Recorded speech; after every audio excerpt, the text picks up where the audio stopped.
There is a saying, when rape is inevitable, lie down and enjoy it. That's exactly the position into which you are.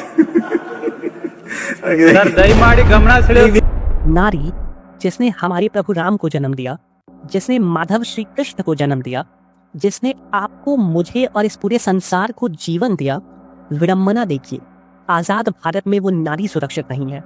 वो ऐसे परिवार में रहती है जो उसे अपना कहते हैं, लेकिन वो अपनों के साथ अपने ऊपर हो रहे जुल्म को बताने से डरती है। आइए हमारे सुनहरे भारत के उस पन्ने को देखते हैं जहां पे नारी ब्लैकमेल की जाती है, उसका शोषण किया जाता है।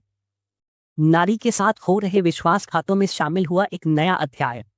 बात है नासिक में लोकेटेड टाटा कंसल्टेंसी सर्विसेज के बीपीओ ऑफिस की, जहां पे 4 सालों से ब्लैकमेल का ऐसा खौफनाक चक्र चल रहा था जो ये सोचने पे मजबूर कर देता है कि क्या हमारी बहन बेटियां सुरक्षित हैं।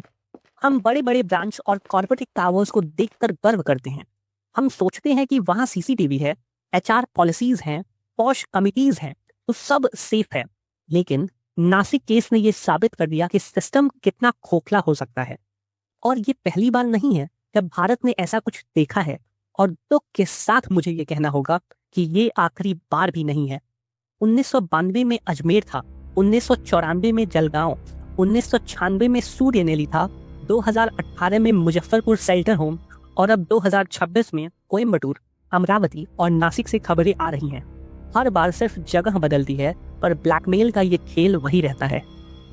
मेरा सवाल आज सिर्फ सरकार से नहीं है, जो हजारों करोड़ खर्च करती है महिला सुरक्षा के नाम पे, कानून लाती है, चुनाव लड़ती है महिला सुरक्षा के नाम पे।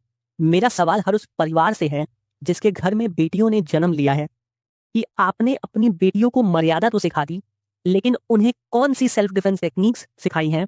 क्या आपने कभी अनकंफर्टेबल क्वेश्चंस पूछे हैं कि बच्चे, तुम्हें कोई इंसान तंग तो नहीं कर रहा? बताओ, कुछ परेशानी है तो हम तुम्हारे साथ हैं, चाहे जो भी सिचुएशन हो। मेरा सवाल उन सभी प्रिंसिपल्स, टीचर्स से है कि क्या आपका एजुकेशन मॉडल लड़कियों को सिखाता है कि कैसे बचाएं खुद को इन असामाजिक लोगों से? मैथ और बायोलॉजी तो पढ़ा दिया, लेकिन आप कितनी क्लासेस सेल्फ डिफेंस की देते हैं 16 साल के स्कूल और कॉलेज के सफर में?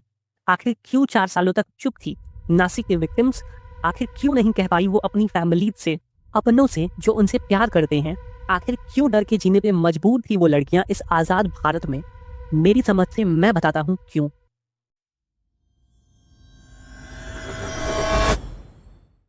क्या आपने कभी सोचा है, भारतीय कानून के अकॉर्डिंग टीसीएस नासिक केस में जो आरोपी हैं, उन आरोपियों के रहने, खाने, कपड़े और मेडिकल बिल का पूरा खर्चा कौन उठाएगा?